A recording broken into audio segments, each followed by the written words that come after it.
Esto me pasó hace un tiempo trabajando como chofer de Uber. Me encontraba en Viña del Mar, en calle 15 Norte, y alrededor de la medianoche me salió una carrera a una cuadra del cementerio Santa Inés.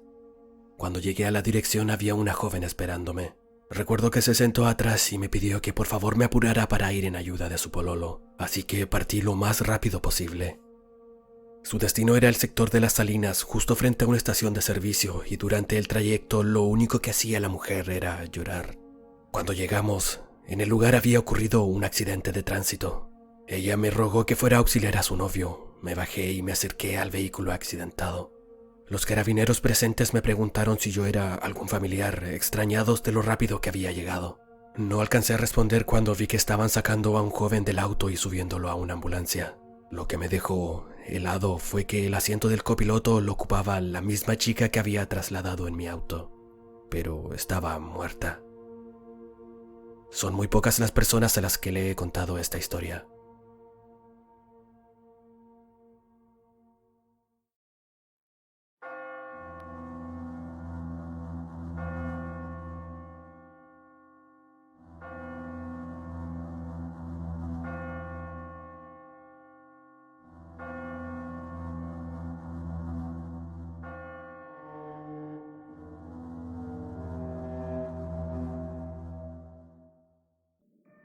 Vivo en una parcela donde hay una fábrica. En invierno viene gente a pedirme pedazos de madera para hacer fuego. Muchas son personas de la calle que la necesitan para sus fogatas y así mantenerse abrigadas.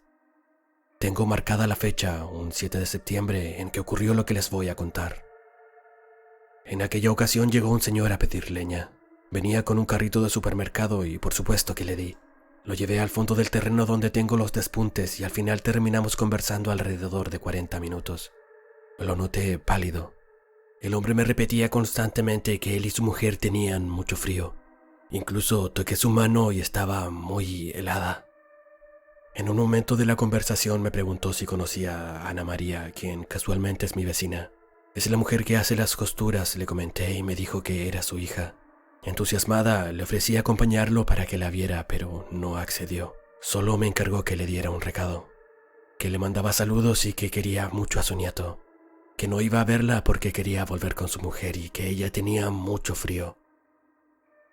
Al día siguiente fui donde Ana María y le conté que su padre había ido a mi casa a buscar madera. Le di el recado y también le hice saber que andaba muy helado. Yo me preocupé solo de pensar en ese par de ancianos pasando frío. Mi vecina se sentó, me miró y me dijo que su padre había fallecido. Yo le contesté que no podía ser, que estuve hablando con él durante más de media hora, que incluso lo había tocado. Ana María me mostró una foto en blanco y negro y lo reconocí de inmediato. Era el mismo hombre con quien conversé el día anterior. Me angustié tanto que estuve mal un par de días tratando de entender qué era lo que había pasado. Es lo más extraño que me ha sucedido en la vida.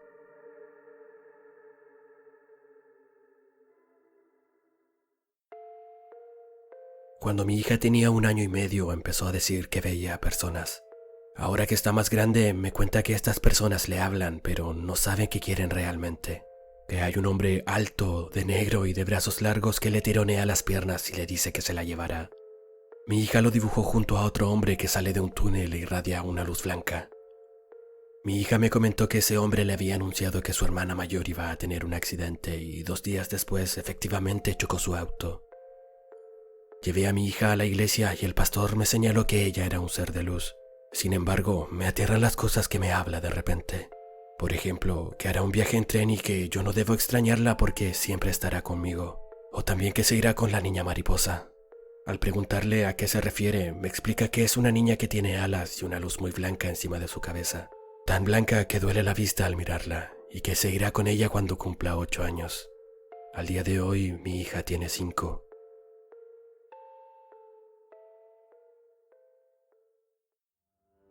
Esto me ocurrió hace años, mientras mi marido y yo estábamos alojando donde mi tía Nona, en el sector de casas viejas.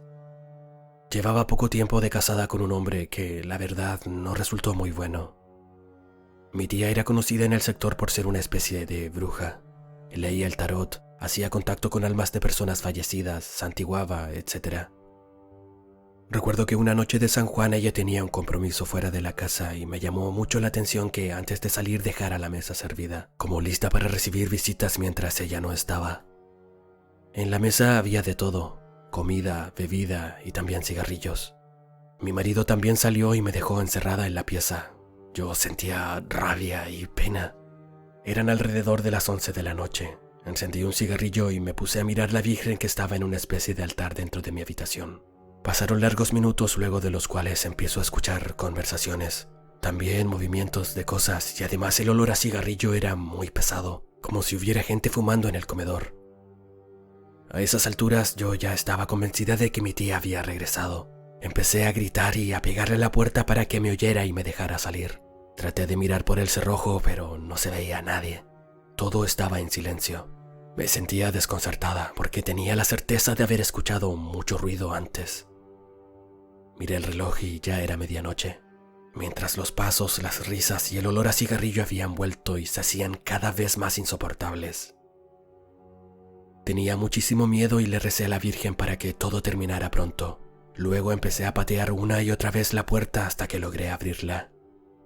En la casa todo permanecía en orden y sin rastro de nadie. De pronto miré arriba de un mueble donde descubrí un muñeco negro con un cigarro consumido en la boca. En ese preciso momento la temperatura bajó bruscamente y sentí un escalofrío que me recorrió de pies a cabeza. Escuché unos pasos cortos y miré hacia un costado. Fue entonces que vi una muñeca de porcelana con ropa antigua pasar caminando de la cocina hacia el comedor. Creí morir del susto. Sí, había visto a una muñeca de poco más de 50 centímetros, rizos en el pelo y la cara trizada caminar frente a mí y sentarse en un sillón. Como pude, volví a encerrarme en mi pieza y lloré del pánico. Recé para que la noche terminara y sin darme cuenta me dormí. Al despertar en la mañana y todavía choqueada, le relaté a mi tía todo lo sucedido y ella me respondió: «Tranquila, mijita. Todas las noches de San Juan le preparo una cena a los espíritus que me ayudan. No te preocupes porque Soledad está para cuidar la casa. Por eso la viste caminar».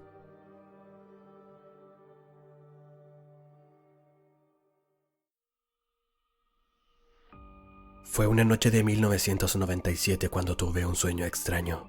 Estaba en un hospital como buscando a alguien. La sensación con la que desperté fue muy agobiante. Se lo comenté a mi padre, pero él le bajó el perfil. Total, solo había sido un sueño. Unos días después me encontraba lejos de mi casa cuando mi padre me llamó para contarme que mi abuelo estaba agonizando en el hospital de Concepción. Todos viajamos a verlo y finalmente mi abuelo murió. Lo extraño es que era el hospital con el que yo había soñado días antes y que jamás había visto. Cuando nos avisaron de su muerte, mi hermana y yo salimos hacia allá. Como vivíamos en un sector rural, costaba tomar locomoción, pero mientras esperábamos, se detuvo frente a nosotros un auto blanco manejado por una mujer rubia que nos preguntó si acaso íbamos al hospital. Le respondimos que sí. Se ofreció a llevarnos y al llegar al recinto nos despedimos. Al día siguiente, mientras caminaba por el sector, me llamó la atención un auto abandonado. Me acerqué y descubrí que era el de la conductora rubia, aunque se veía más viejo. Me contaron que en ese vehículo se había suicidado una mujer luego de morir su madre en el hospital, y eso había ocurrido 5 años atrás.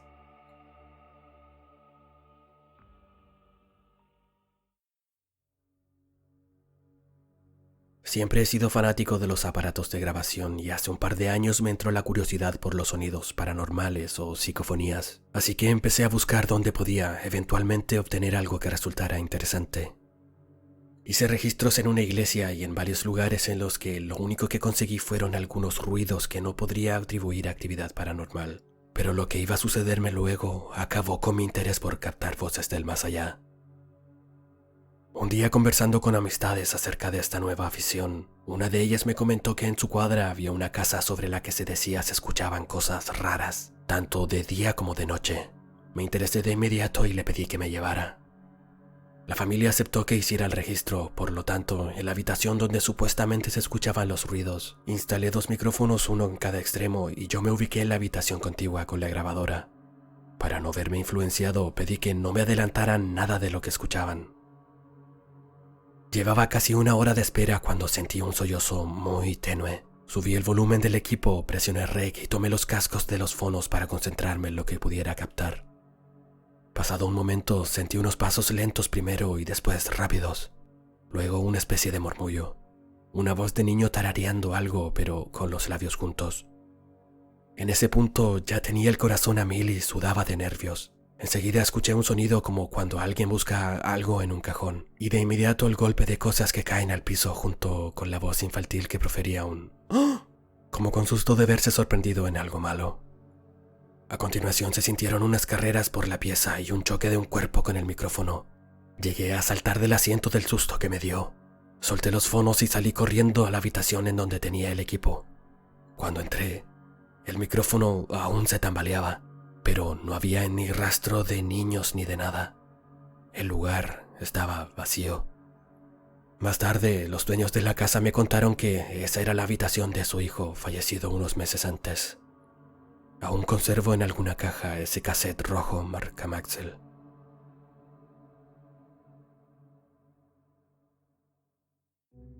Una tarde en el metro de Santiago se me acercó una señora mayor.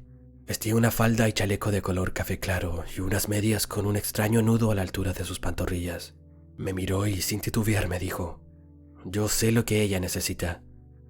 Con curiosidad le pregunté si la podía ayudar en algo. Entonces me comentó que su padre tenía un terreno muy grande al que le habían levantado murallas y que no la dejaban entrar. Traté de seguir la conversación pensando que, como se trataba de una persona de edad, podía estar confundida. Agregó también que el terreno del que hablaba estaba en Lampa y que lo habían adquirido en el año 1900. Ella quería saber cómo podía reclamar su parte de aquel terreno, ya que insistía en que todo eso le pertenecía a su padre y ella ahora no podía pasar. Le indiqué la dirección donde le darían orientación legal y entonces ella me dijo que había tenido razón en acercarse a mí porque sabía que yo la iba a ayudar.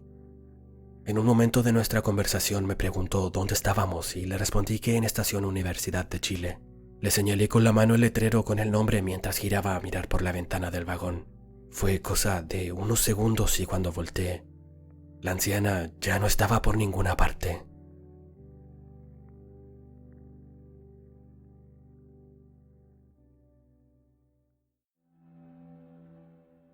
En marzo de 1985 me separé de mi marido. Él se fue a vivir al extranjero y yo me quedé en Chile sola criando a mi hijo. Nunca más lo vimos. La noche del 24 de noviembre del año 1986, alrededor de las 10 de la noche me fui a dormir. Apagué la luz y al instante bajó la temperatura de la pieza. Comencé a sentir un zumbido molesto, como el de los transformadores eléctricos, y un escalofrío me recorrió todo el cuerpo. Al darme vuelta, alguien estaba frente a mí con los brazos extendidos diciéndome: «Ayúdame, ¿dónde estoy? ¿Qué me pasa?». Era mi marido y su cara expresaba desesperación. Sentí terror y no sé cuánto duró la visión. Al día siguiente, en la tarde, recibí un telegrama avisándome de su fallecimiento. El día anterior había sufrido un accidente automovilístico fatal a la misma hora en que se me apareció.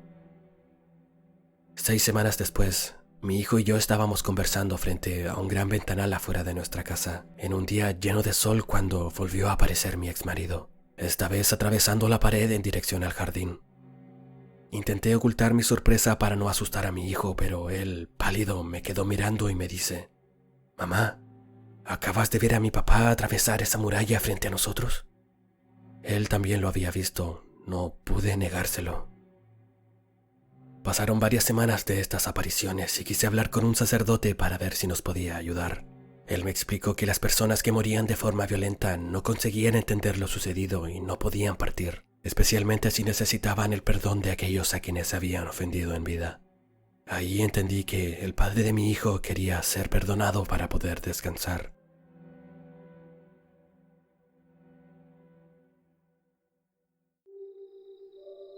Fui bombero de Ñuñoa por muchos años. En el mes de noviembre de 1962, exactamente en la madrugada del día 14, se declaró una alarma de incendio en la intersección Macul con calle Madreselvas. Trabajamos muchas horas en ese incendio y cuando supuestamente ya estaba controlado, se produjo una gran explosión en la que murieron de forma instantánea 2 funcionarios de la segunda compañía de bomberos de Ñuñoa y varios más quedaron heridos. Meses más tarde, en abril de 1963, falleció también otro de los bomberos lesionados de la compañía. Pasaron muchos años hasta 1973. Unos meses antes del golpe de estado sonó la alarma de incendio. Curiosamente, en la misma intersección de Macul con Madreselvas, las coordenadas exactas donde 10 años antes habían muerto los 3 bomberos. En esta oportunidad vuelve a intervenir la segunda compañía. Un joven voluntario tripulaba el carro portaescala, pero en un momento llega un bombero de mayor antigüedad y lo hace bajar del carro para abrir los portones. Dice la historia que, al ir a abrir las puertas, el carro portaescala se acciona y lo aplasta contra el portón, provocándole la muerte en forma instantánea. Cuentan que con su muerte, este joven voluntario impidió una nueva desgracia de proporciones para aquella unidad. Por lo mismo, hasta el día de hoy, cada vez que ocurre una emergencia en estas coordenadas, la segunda compañía evita ser la primera en llegar para que no se repita alguna desgracia. Pero la historia no termina ahí. Aquel carro portaescala con los años quedó fuera de servicio y guardado en los terrenos de la 10ª compañía de Ñuñoa. Una tarde de invierno en que llovía torrencialmente, son despachadas las compañías a un incendio en la comuna de La Florida. La sala de máquinas quedó vacía, así que la secretaria fue a cerrar los portones. Para su sorpresa, vio bajar del viejo carro a un joven voluntario vestido con la antigua indumentaria. ¿Por qué no fue al incendio?, le preguntó, a lo que el muchacho le respondió que estaba ahí para cuidarlos. Luego ella volvió a la oficina, sin darle mucha importancia a esa visita especial. Una vez que los bomberos regresaron del incendio, la secretaria se acercó al teniente a cargo de la unidad y le dijo que se les había quedado un joven voluntario, y que ella lo conocía porque lo había visto varias veces en el cuadro de honor. Pero el teniente le comentó que no se había quedado ningún bombero en el cuartel. Todos habían acudido al incendio. Entonces le pidió a la secretaria que le mostrara la imagen del joven para saber de quién se trataba. Buscaron en el cuadro de los años de servicio y no lo podían encontrar, pero al llegar al último ella le señala con gran sorpresa: «Teniente, es él, es él». El oficial, nervioso y asombrado, le dijo: «Ese joven murió hace muchos años atrás». La secretaria dejó enseguida el cuartel y nunca más regresó.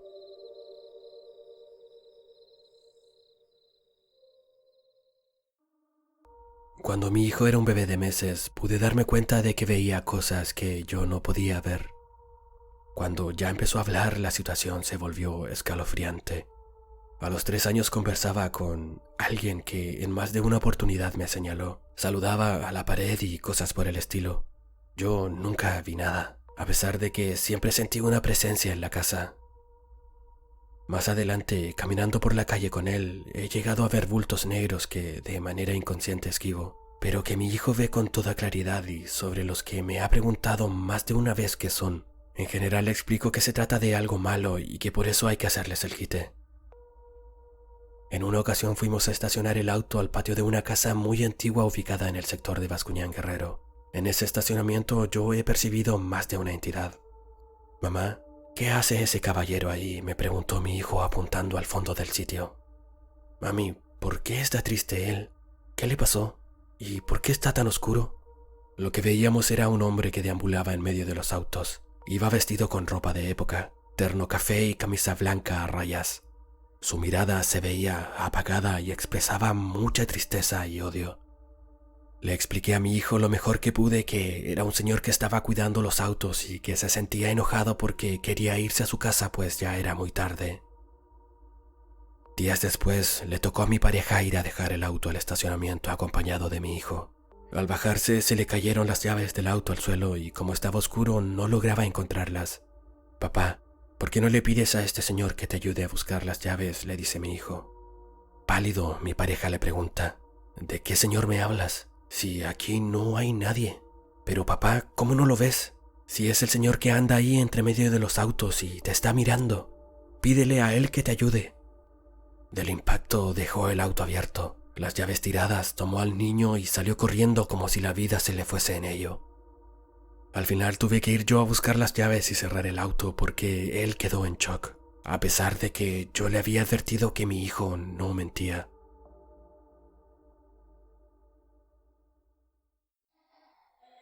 Si llegaste hasta el final del video, te invito a darle me gusta, suscribirte a mi canal y compartirlo con quien creas que pueda gustarle este tipo de contenido. Saludos desde el cementerio.